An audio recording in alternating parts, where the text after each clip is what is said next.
to only civil crew. I hope you all are doing well. देखो guys, ये NCERT जो biology है 6 से 12 का कंपाइलेशन है जो हम कंप्लीट करने जा रहे हैं गाइस, ठीक है। तो सारा कंपाइलेशन हमने एक जगह एक ही वीडियोस में, मतलब बहुत सारी वीडियोस हम इस पर बनाने वाले हैं, बट हम 6 क्लास से लेकर 12th क्लास तक की जितनी भी एनसीईआरटी है उनको इसमें कवर करने जा रहे हैं, ठीक है guys.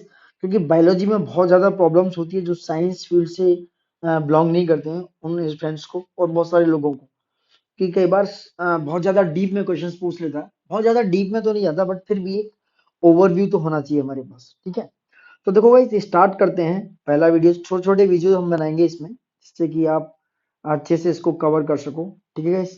Please like subscribe comment करते रहिएगा, जिससे थोड़ा सा हमें एंगेजमेंट मिले, थोड़ा सा मोरल बढ़ता रहे। तो देखो स्टार्ट करते हैं। पहला चैप्टर इसमें सेल। सेल से हम स्टार्ट करेंगे। सेल जो हमारी सबसे छोटी इकाई होती है, उससे हम स्टार्ट करने वाले हैं गाइस, ठीक है। स्टार्ट करते हैं। देखो सेल से गाइस क्या है, पहला चैप्टर सेल, ये स्टार्ट करते हैं। देखो सबसे पहली बात, देखो एक चीज और बता दूं उससे पहले, ये है कि भैया यूपीएससी जो सीएससी प्रीलिम्स क्वेश्चन पेपर में ये आता है, UPSC does not ask very technical kind of question from NCERT, does not ask, ठीक है। यूपीएससी क्या करता है, वो फोकस करता है mostly on logical kind of questions that test your basics. वो आपके बेसिक्स को क्या करता है, कवर करता है। वो ये नहीं कि बहुत ज्यादा टेक्निकल काइंड ऑफ क्वेश्चन आपसे पूछेगा, वो आपके बेसिक्स को ही कवर करेगा कि भाई आपको बेसिक्स के बारे में कितना पता है कितना नहीं। वो बहुत ज्यादा स्कॉलर वाली चीजें आपसे नहीं पूछने वाला है, ठीक है। तो देखो स्टार्ट करते हैं। पहला चैप्टर आपका cell. Cell is very important guys, तो दो वही फैक्टर बताऊंगा जो इंपॉर्टेंट है गाइस, ठीक है। तो देखो सेल है पहला चैप्टर। इसमें क्या, सेल को जो है सबसे पहले दोस्तों क्या किया था, रॉबर्ट हुक ने डिस्कवर्ड किया एंड कॉइंड किया स्टर्म सेल को 1665 में। 1665 में रॉबर्ट हुक ने इसको क्या किया, डिस्कवर्ड किया एंड कॉइंड किया, ठीक है। उसके बाद आए रॉबर्ट ब्राउन दोस्तों। रॉबर्ट ब्राउन ने क्या किया, इसका जो सेल का जो होता है न्यूक्लियस, उन्होंने सेल न्यूक्लियस को 1831 में 1831 में रॉबर्ट ब्राउन ने क्या किया, सेल न्यूक्लियस को 1831 में 1831 में डिस्कवर्ड किया। उसके बाद आते हैं स्लाइडेन एंड स्क्वेन। स्लाइडेन स्क्वेन ने क्या किया, जो सेल थ्योरी प्रेजेंट की इन्होंने, यानी कि स्लाइडेन एंड स्क्वेन ने सेल थ्योरी को प्रेजेंट किया। एंड उन्होंने भैया जो सारे प्लांट्स और जानवर हैं, यानी जो जितने भी प्लांट्स और एनिमल हैं, उन्होंने क्या किया, कंपोज किया सेल्स को, cell of compose of cells. जितने भी प्लांट और एनिमल्स के सेल्स हैं उनको क्या किया, कंपोज किया स्लाइडेन एंड स्क्वेन ने। और उन्होंने कहा कि भैया जो सेल है, cell is the basic unit of life. ये किसने बताया, ये स्लाइडेन एंड स्क्वेन ने ये बताया कि सेल जो है वो सबसे छोटा एटम है, सबसे छोटी बेसिक यूनिट है किसकी, लाइफ की गाइड। आफ्टर दैट 1838 स्लाइडेन ने बताया, स्लाइडेन एंड स्क्वेन ने ये क्या 1839 और 1838 के आसपास बताया कि cell is the basic unit of life, ठीक है। इस डिस्कवरी के बाद, इस डिस्कवरी के साथ ही ये खोज होने के बाद दोस्तों, इलेक्ट्रॉन माइक्रोस्कोप आया कब, 1948। किसमें, 1940 में क्या आया, electron microscope. With the discovery electron microscope इन 1940, ठीक है। ये किस लिए आया इलेक्ट्रॉन माइक्रोस्कोप्स, ये पॉसिबल करता है, ये पॉसिबिलिटी लाता है किसको, आप ऑब्जर्व कर सकते हो और अंडरस्टैंड कर सकते हो the complex structure of the cell and its various organelles. यानी कि आप माइक्रोस्कोप के थ्रू, इलेक्ट्रॉनिक माइक्रोस्कोप के थ्रू, जो 1940 में आया, 1940 में आया, उसके थ्रू क्या कर सकते हो, आप जो भी कॉम्प्लेक्स स्ट्रक्चर है, बहुत ज्यादा जटिल स्ट्रक्चर है सेल का, या उसके जो बहुत सारे ऑर्गेनल्स हैं उनका स्ट्रक्चर है, उसको आप ऑब्जर्व कर सकते हो, अंडरस्टैंड कर सकते हो किसके थ्रू, इलेक्ट्रॉन माइक्रोस्कोप के थ्रू गाइस, ठीक है। आप समझ गए। रॉबर्ट हुक आए 1665 में, इन्होंने डिस्कवर किया और ये सेल जो टर्म है इसको कॉइंड किया। आफ्टर दैट रॉबर्ट ब्राउन आए, जिन्होंने सेल न्यूक्लियस को 1831 में डिस्कवर किया गाइस, ठीक है। अब देखो आगे बढ़ते हैं। अब आते हैं हम सेल ऑर्गेनल्स पे। देखो बहुत ज्यादा मतलब नहीं गया है, घुस के नहीं गया है, बहुत सारे पॉइंट्स को इन्होंने कंबाइंड किया है, तो आप देख सकते हैं। देखो सेल ऑर्गेनल्स आता है।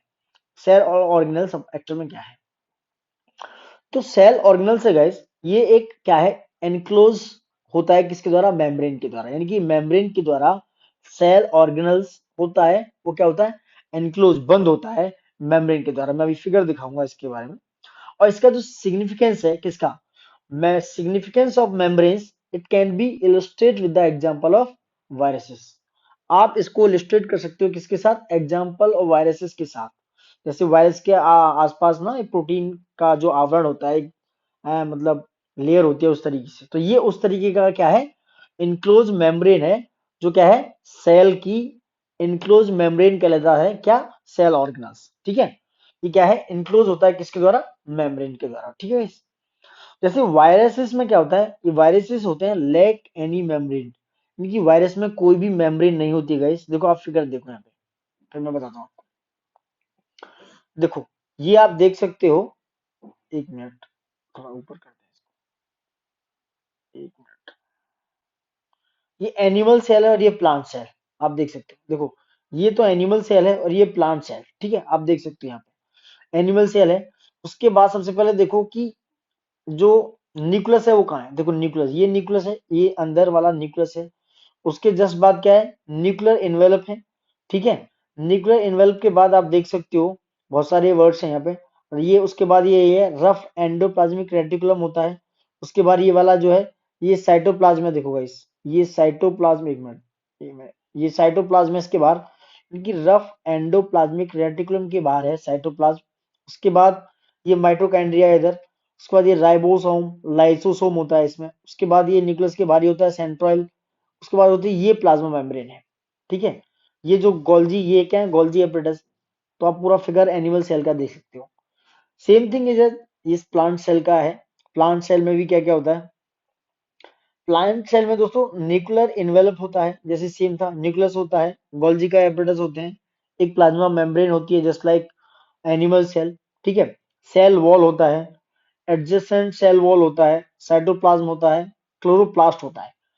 तो एनिमल सेल में क्लोरोप्लास्ट नहीं होता है गैस, ये ध्यान रखना, एनिमल सेल में क्लोरोप्लास्ट नहीं होता है।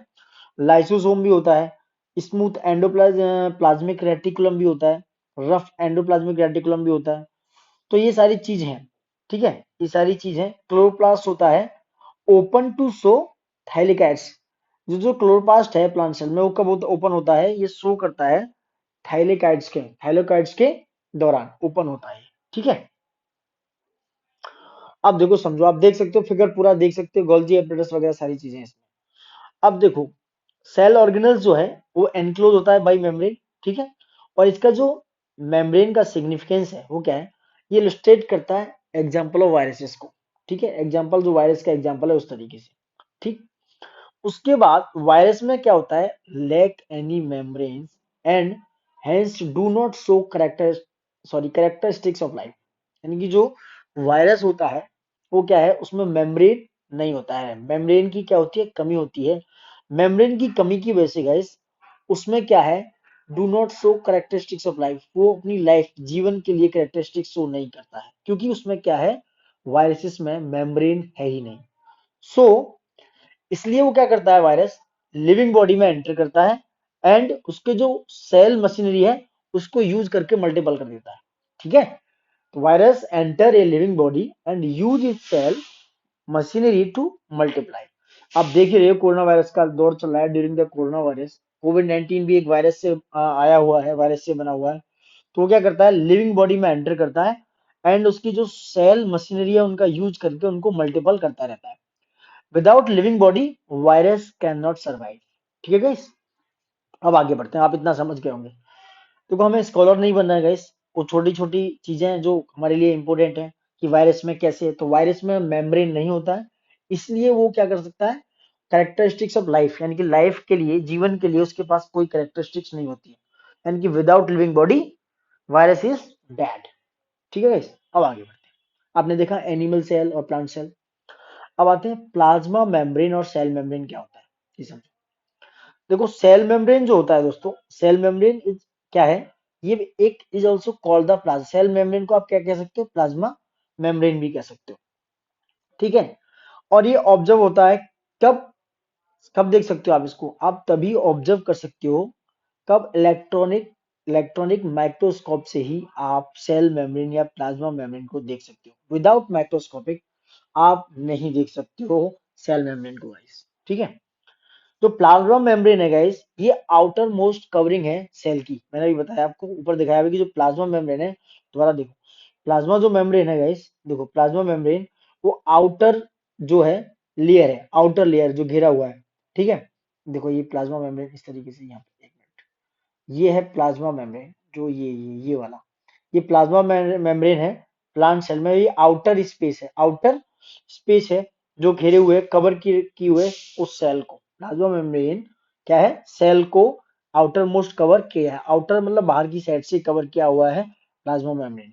एंड ये सेपरेट करता है किसको, the content of the cell from इस एक्सटर्नल एनवायरमेंट। ये क्या करता है, सेल का जो कंटेंट है अंदर वाला, इंटरनल जो कंटेंट है, उसको एक्सटर्नल एनवायरमेंट से क्या करता है, सेपरेट करता है। कौन, ये जो आपका प्लाज्मा मेम्ब्रेन है, ठीक है। ये आपका प्लाज्मा मेम्ब्रेन हो गया और सेल मेम्ब्रेन हो गया, जो आप समझ गए होंगे कि इसको बिना without electronic microscopes you can not see, ठीक है। अब बात करते हैं एंडोसाइटोसिस थ्रू प्लाज्मा मेम्ब्रेन। ये एंडोसाइटोसिस क्या होता है, या किसी प्लाज्मा के थ्रू इसको कैसे देखते हैं।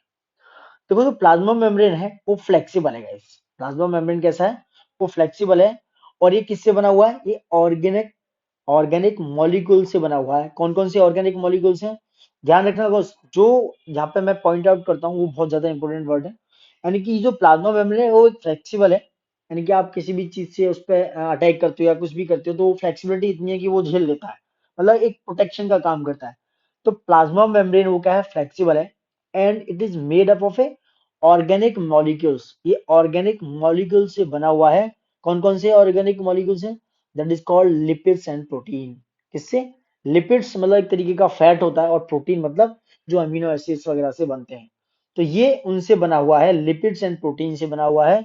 क्या दोस्तों, प्लाज्मा मेम्ब्रेन फ्लेक्सिबल है और जो ऑर्गेनिक मॉलिक्यूल से बना हुआ है, वो कौन कौन से ऑर्गेनिक मॉलिक्यूल्स हैं, लिपिड्स एंड प्रोटीन। क्वेश्चन पूछ सकता है कि भैया प्लाज्मा मेम्ब्रेन किस किस से बना हो सकता है, किस किस से बन सकता है, ठीक है।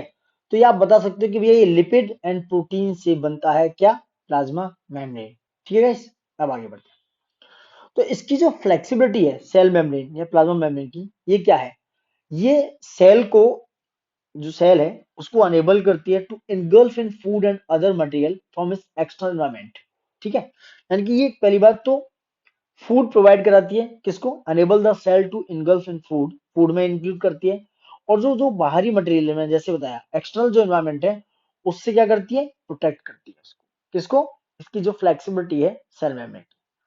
और ये जो प्रोसेस है, ये जो फ्लेक्सिबिलिटी की प्रोसेस है, जो बचाने की process, that is called endocytosis. क्या कहलाती है, that is called endocytosis.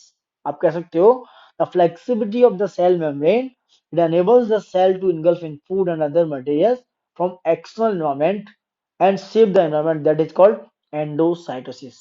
Endo मतलब इंटरनल एंड साइटो मतलब ऑफिस है, यानी कि एंडोसाइटिस मतलब इंटरनल एनवायरनमेंट को सेव करती है या बचाती है या उसको प्रोटेक्ट करती है, दैट इज कॉल्ड एंडोसाइटोसिस, ठीक है। जैसे हम बात करें अमीबा जो है, अमीबा अमीबा जो है एक्वायर करता है अपना फूड किसके, इस प्रोसेस के थ्रू। अमीबा जो है एक ऐसा मात्र प्राणी है, वो क्या करता है, एंडोसाइटिस के थ्रू अपना फूड प्रोसेस क्या करता है, तैयार करता है, एक्वायर करता है। कौन, अमीबा, ठीक है। एंडोसाइसिस के थ्रू ही अमीबा क्या करता है, अपना फूड दोस्तों एक्वायर करता है, ठीक है। अब आगे बढ़ते हैं। अब देखो डिफ्यूजन क्या है, प्लाज्मा मेम्ब्रेन के थ्रू जो डिफ्यूजन है वो क्या है। प्लाज्मा जो मेम्ब्रेन है गाइस, ये सेलेक्टिवली प्रीमियल जो है परमिएबल मेम्ब्रेन है। प्लाज्मा मेम्ब्रेन जो सेलेक्टिवली परमिएबल मेम्ब्रेन है, ठीक है।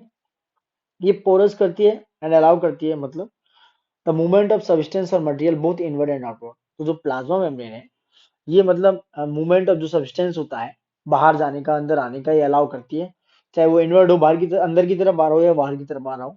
ये किसका है, प्लाज्मा मेम्ब्रेन का ही काम है। इसलिए इसको सेलेक्टिवली परमिएबल, परमिएबल मतलब परमिशन देती है, ये परमिएबल मतलब परमिशन देती है इनवर्ड एंड आउटवर्ड मटेरियल को क्या करने की, चाहे वो पोरस हो रहा हो, उड़ेल रहा हो इधर उधर, या अलाउ करती है, मूवमेंट हो रहा हो उसको सब्सटेंस का अंदर या बाहर जाने के लिए, ठीक है।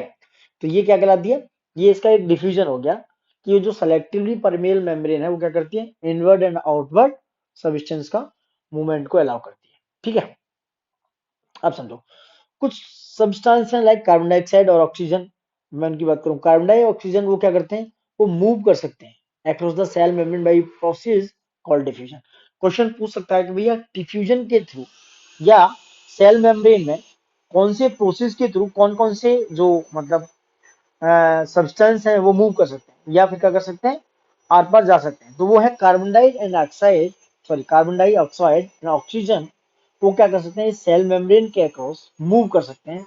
किस प्रोसेस के थ्रू, डिफ्यूजन प्रोसेस के through guys, that is called diffusion process के थ्रू क्या है, carbon dioxide and oxygen can moves across the cell membrane. ठीक है गाइस।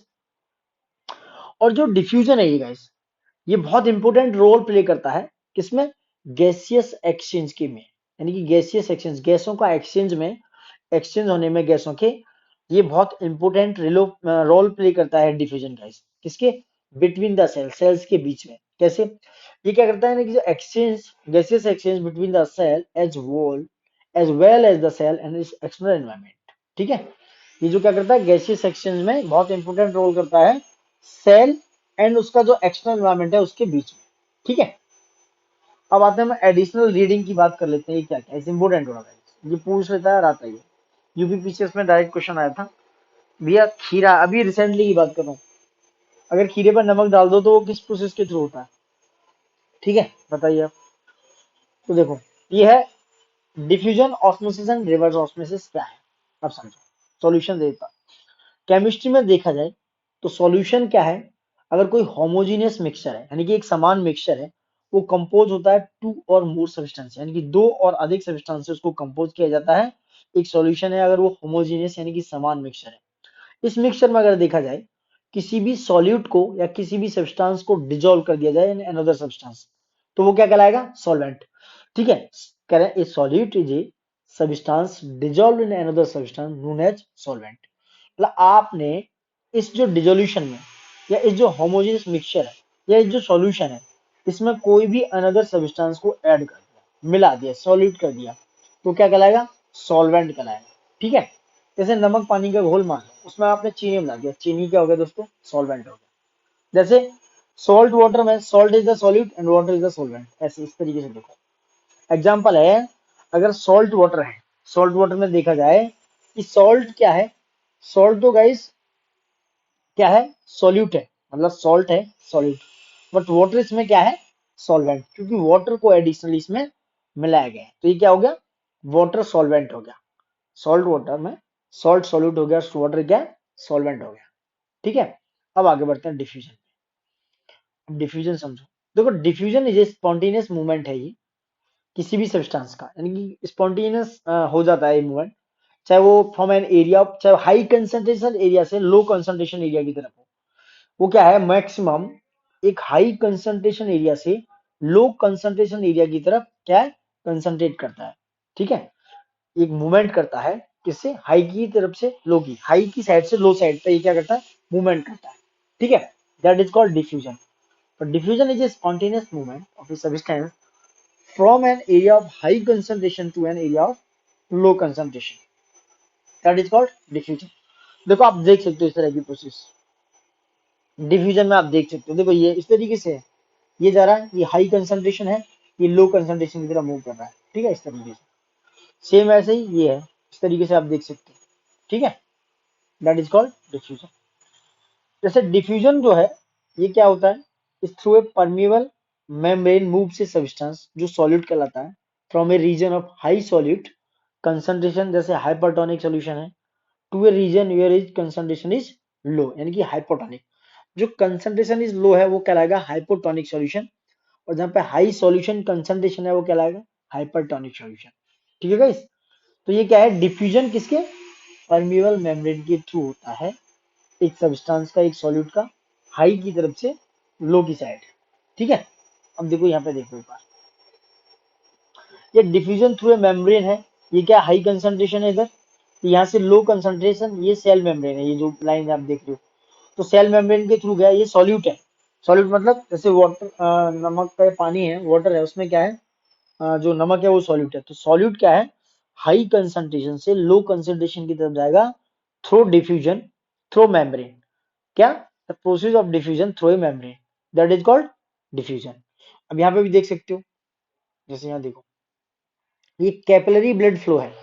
कैपिलरी ब्लड फ्लो है, इसमें क्या होता है, कार्बन डाइऑक्साइड क्या हो रहा है, ऐसे मूव कर रहा है अंदर की साइड, वही ऑक्सीजन क्या कर रहा है, बाहर की साइड, यानी कैपिलरी ब्लड फ्लो की तरफ जा रहा है। यानी कि जो ऑक्सीजन है, वो सॉरी कार्बन डाइऑक्साइड है, वो क्या कर रहा है, एयर फ्लो के थ्रू, यानी कि एयर फ्लो जो है उसका, उसको कंसंट्रेशन को बढ़ा रहा है, हाई की तरफ से लो। यानी कार्बन डाइऑक्साइड अगर मैक्सिमम है और ऑक्सीजन का जो कंसंट्रेशन है वो क्या है, लो है, तो हाई से लो की तरफ जा रहा है, दैट इज कॉल्ड डिफ्यूजन। यानी कि डिफ्यूजन के थ्रू क्या होता है, कैपिलरी जो ब्लड फ्लो होता है वो डिफ्यूजन के थ्रू होता है दोस्तों। ठीक है, आप देख सकते हैं। अब यहाँ पे हम समझाते हैं, अगर किसी लिविंग ऑर्गेनिज्म की बात करें तो डिफ्यूजन क्या है, बहुत इंपोर्टेंट रोल प्ले करता है लिविंग ऑर्गेनिज्म में। जैसे वो सबसे बड़ी बात, गैसियस एक्सचेंज होता है बिटवीन द सेल्स, गैसों का जो एक्सचेंज है, ठीक है, विनिमय है, वो क्या होता है, वो सेल्स के बीच में, और जो सेल है ना उसका एक्सटर्नल एनवायरनमेंट है उसके बीच में, ठीक है, बिटवीन द सेल और उसकी सेल्स है और उसका एक्सटर्नल एनवायरनमेंट है, इसके बीच में गैसियस एक्सचेंज होता है, दैट इज कॉल्ड डिफ्यूजन, बहुत इंपॉर्टेंट रोल प्ले करता है। और एक्सचेंज होता है ऑक्सीजन एंड कार्बन डाइऑक्साइड का इन एल्वोइड।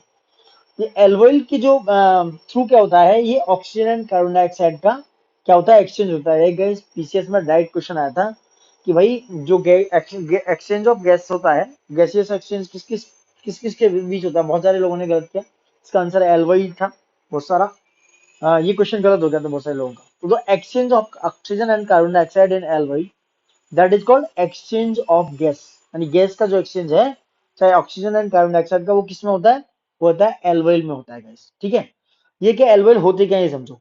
एल्वोइल्स ये बहुत सारे टिनी, बहुत मिलियंस लाखों टिनी बैलून शेप होते हैं, मतलब छोटे छोटे बैलून शेप्स होते हैं, इसमें एयर भरा रहता है, एयर सेक्स होता है लंग्स, ये जो है लंग्स हमारे फेफड़े के आसपास होते हैं alveoli. Millions of tiny balloon shaped air sacs in lungs is an example of diffusion. क्या है ये, एक एग्जांपल है किसका, डिफ्यूजन का गाइस। ठीक है, in a person suffering from pneumonia, अगर कोई व्यक्ति है वो सफर कर रहा है निमोनिया से, गए जिसको निमोनिया हो रखा है, ठीक है, उसमें क्या है, एयर सैक्स जो होते हैं वो फिल हो जाते हैं उस फ्लूइड और पस से। प्रॉब्लम कहाँ आती है, निमोनिया में देखा नहीं आपने, नोजी आपकी जाम हो जाती है, बहुत सारी प्रॉब्लम्स हो जाती है, वो कैसे होती है, तो वो निमोनिया से अगर सफर कर रहा है तो जो एयर सैक्स है, जो एल्वोय में है, जो बहुत सारे बैलून शेप एयर सैक्स हैं जो लंग्स में होते हैं, ठीक है, मिलियन ऑफ टेनी लंग्स के आसपास होते हैं एल्वोय, उसमें क्या है, फ्लूइड और पस भर जाता है guys। तो क्या होता है, जो फ्लूइड और पस भर जाता है वो क्या करता है, वो ऑक्सीजन एंड कार्बन डाइऑक्साइड का जो एल्वोय में डिफ्यूजन होता है, यानी एक्सचेंज होता है, उसको रोक देता है। ठीक है, वो जो सेक्स में, जो एयर सेक्स है उनमें क्या है, फिल हो जाता है वो फ्लूइड, तो जो क्या करता है, जो प्रिवेंट करता है उस डिफ्यूजन को, ऑक्सीजन एंड कार्बन डाइऑक्साइड की जो एल्वोइल में, हमें जो ब्रीथिंग के लिए, हम जो सांस लेते हैं ना, ऑक्सीजन इनहेल करते हैं और कार्बन डाइऑक्साइड एक्सहेल करते हैं, उस प्रोसेस को प्रिवेंट कर देता है एल्वोय में, कौन, ये एयर सेक्स जो लंग्स के आसपास बैलून शेप्स में होते हैं गाइस। देखो बहुत ज्यादा स्कॉलर बन रहा है गाइस, तो आप किसी आईआईटी वगैरह में जाओ और नीट सॉरी नीट वीट की तैयारी करो, तो वहां जाके इतना नॉलेज ले सकते हो। आई थिंक ये आपको कंपटीशन एग्जाम के लिए इज मोर देन सफिशिएंट। ठीक है गाइस, तो ये हो गया आपका, ये प्रिवेंट करता है उस diffusion of oxygen carbon dioxide को जो एल्वोय में होता है। और मैंने बताया कि ब्रीथिंग इशू होता है, अभी भी रिसेंटली आप देख रहे हो जो कोरोना वायरस पेशेंट है उनमें यही प्रॉब्लम होता है कि वो क्या है, फ्लूइड है और जो पस है, मतलब जो वायरस है वो क्या करता है, बहुत ज्यादा क्रिएट कर देता है, रिक्रिएट कर देता है चीजों को, उससे क्या है, उसमें वो बढ़ जाता है पस वगैरह उन एयर सेक्स में, और ब्रीथिंग इशू होने लगते हैं। ठीक है, that is called diffusion, diffusion of oxygen carbon dioxide. I think I hope आप समझ पा रहे हैं guys, please like subscribe comment करते रहिए। ठीक है, थोड़ा सा हमें भी थोड़ा मनोबल बढ़ेगा, थोड़ा एंगेजमेंट बढ़ेगा। देखो अब नेक्स्ट प्रोसेस है ऑस्मोसिस। ऑस्मोसिस क्या है, water obey the law of diffusion. Water क्या है ऑस्मोसिस में, ये ओबे करता है, यानी कि अगर तेरी आज्ञा आज्ञा मानता है, एक तरीके से पालन करता है किसका, लॉ ऑफ डिफ्यूजन का। आपने लॉ ऑफ डिफ्यूजन समझा अभी, मैंने बताया ऑक्सीजन और कार्बन डाइऑक्साइड को कैसे डिफ्यूज होता है सेल मेम्ब्रेन के थ्रू। तो ये वाटर ओबे करता है लॉ ऑफ डिफ्यूजन को। ठीक है, ऑस्मोसिस जो है दोस्तों, ऑस्मोसिस प्रोसेस जो है, ये पैसेज ऑफ वाटर है, यानी कि एक पैसेज ऑफ वाटर है, जो क्या होता है, diffusion of molecules of a solvent from a region of low solute concentration, low solute concentration को बोलते हैं हाइपोटोनिक। वो पूछ सकता है आपसे ये बट कि what is hypotonic and what is hypertonic. तो hypotonic is the low solute concentration and hypertonic is the high solute concentration. ठीक है, आई थिंक आप समझ पा रहे हैं। तो ये पैसेज ऑफ वाटर को क्या करता है, एक लो रीजन से यानी कि लो सॉल्यूट कंसंट्रेशन रीजन से उस सेमी परमिएबल मेम्ब्रेन के थ्रू कहां पहुंचाता है, एक हाई सॉल्यूट कंसंट्रेशन रीजन में यानी कि हाइपरटोनिक में।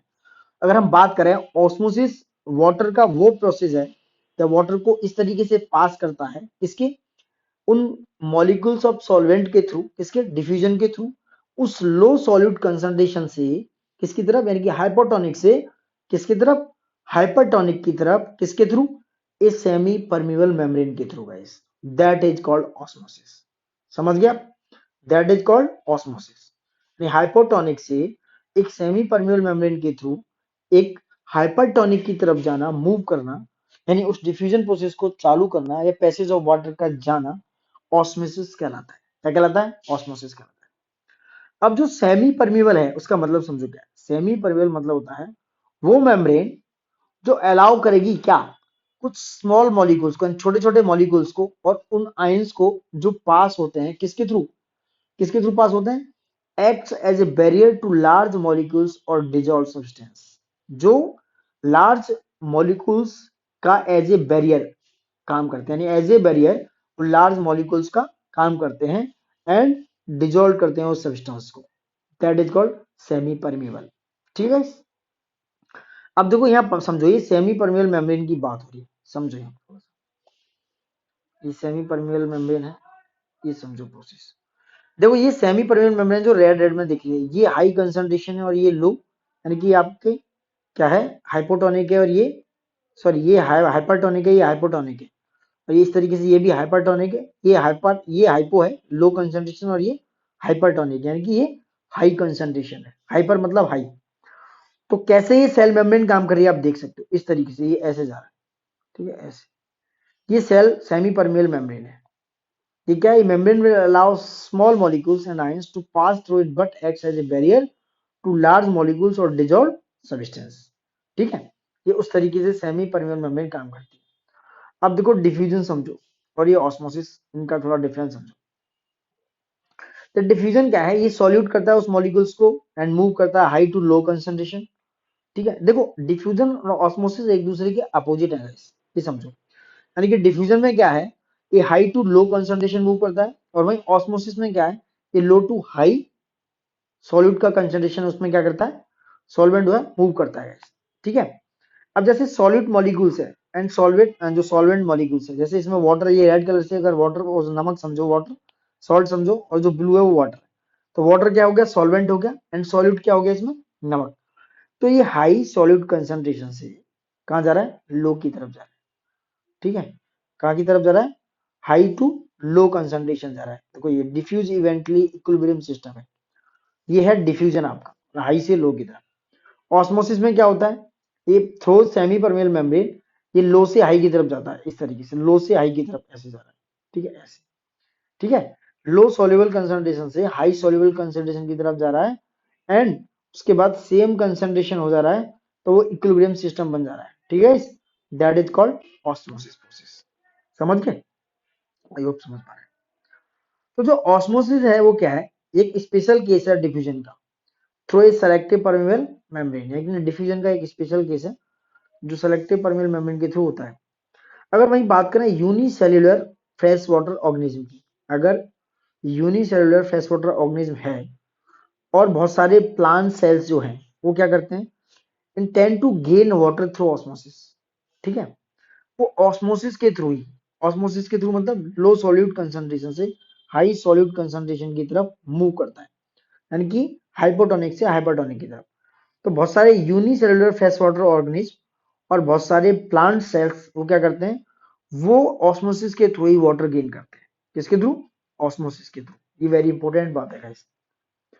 किसी भी प्लांट के रूट द्वारा ऑब्जर्व किया हुआ पानी, यानी कि प्लांट रूट द्वारा ऑब्जर्व किया हुआ पानी एक एग्जाम्पल है किसका, ऑस्मोसिस का। अगर वो क्वेश्चन पूछ ले भैया कि absorption of water by plant root which type of process, तो आप क्या कर लिखोगे, डिफ्यूजन या osmosis? Guys direct is osmosis, यानी कि absorption of water by plant root is called osmosis process. क्या? ऑस्मोसिस प्रोसेस, प्लांट रूट द्वारा, जड़ द्वारा बात हो। अब हम बात करते हैं रिवर ऑस्मोसिस की। अब रिवर ऑस्मोसिस और समझो फिर देखते हैं। देखो रिवर ऑस्मोसिस क्या है? ये वाटर को प्यूरिफाई करता है। एक ऐसी टेक्नोलॉजी है जो वाटर को क्या करती है, शुद्ध करती है, प्यूरिफाई करती है। किसके थ्रू? ये यूज किसका करती है? ये सेमी परमेबल मेम्ब्रेन का यूज करके वाटर को प्यूरिफाई करती है एंड ये रिमूव करती है वो लार्ज पार्टिकल जो फ्रॉम ड्रिंकिंग वाटर से, यानी कि वो जो लार्ज पार्टिकल्स हैं जो कैसे हैं, वो प्यूरिफाई अनप्यूरिफाई फॉर्म में है, वो क्या है, प्यूरिफाइड नहीं है, उनको क्या करती है, सेमी परमेबल मेम्ब्रेन के थ्रू उनको हटा देती है, जो बड़े पार्टिकल हैं पीने के पानी से। That is called river osmosis and called RO. ये क्या है? Water purification technology.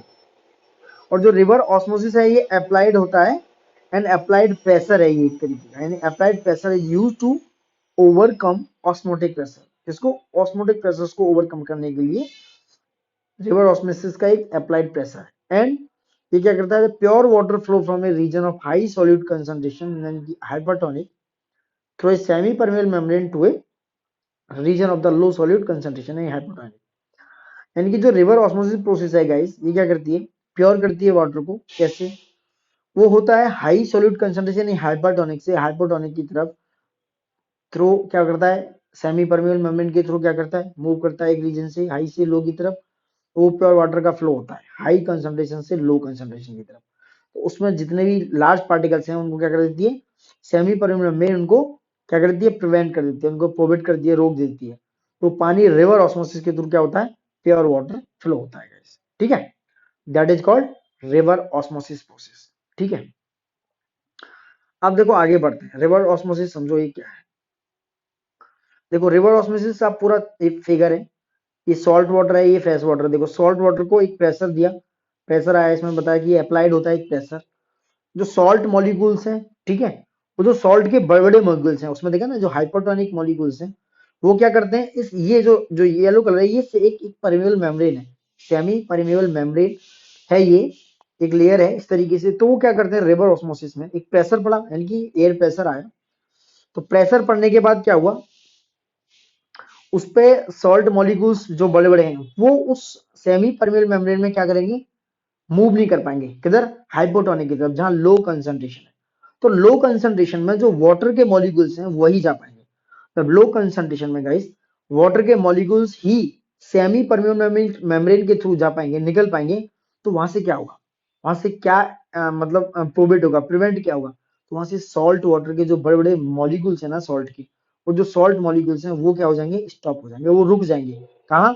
Semi permeable के इस वाली साइड में। ठीक है, और जो वाटर का जो मॉलिक्यूल्स हैं, जो वाटर मॉलिक्यूल्स हैं, वो यानी हाइपोटोनिक साइड में, यानी कि इधर वाली साइड में वो पहुंच जाएंगे। तो ये यहाँ पे क्या आएगा, फ्रेश वाटर निकल के आएगा। बस इस प्रोसेस में एक प्रॉब्लम है इसकी, इसमें जो बहुत सारे मिनरल्स जो थोड़ा हाई कंसंट्रेशन में होते हैं, जिनकी थोड़ी सी कंसंट्रेशन हाई होता है, वो भी इस रिवर ऑस्मोसिस प्रोसेस में लीच कर जाते हैं, वो भी इस प्रोसेस में रुक जाते हैं। जिससे जो रिवर ऑस्मोसिस यानी आरओ के थ्रू जो पानी आता है ना, उसमें मिनरल्स की कमी देखी गई है। ठीक है, मिनरल्स की कमी देखी गई है। जैसे आप देख रहे हो यहाँ पे सॉल्ट वाटर को रुक दिया तो बहुत सारे मिनरल्स होंगे, बहुत सारे जो मिनरल्स हमारे आते हैं, आयरन वायरन है, जिंक वगैरह, बहुत सारे जो आते हैं इसमें पानी के थ्रू, तो उनको रोक देता है। तो ये थोड़ा सा इसका ड्रॉबैक है रिवर ऑस्मोसिस का। बाकी का उसके थ्रू, ये रिवर ऑस्मोसिस के थ्रू आपको फ्रेश वाटर मिल जाता है। आई होप आप समझ पा रहे हैं।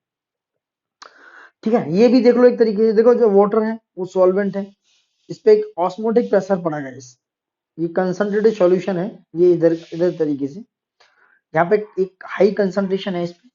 ठीक है, ऑस्मोसिस की बात कर रहा हूँ, ऑस्मोसिस की बात कर रहा हूँ। तो इस पे क्या है, कंसंट्रेशन है सॉल्यूशन, इस पे कोई ऑस्मोटिक प्रेशर पड़ा, यहाँ पे सेमी परमेबल मेम्ब्रेन है, तो इधर ये क्या है, ये रुक जाएंगे, कुछ ही मॉलिक्यूल्स इधर जा पाएंगे। तो वाटर क्या है, सॉल्वेंट फॉर्म में ऑस्मोसिस के थ्रू आ जाएगा, या इस तरीके से देख सकते हो, यहाँ पे ही आ जाएगा।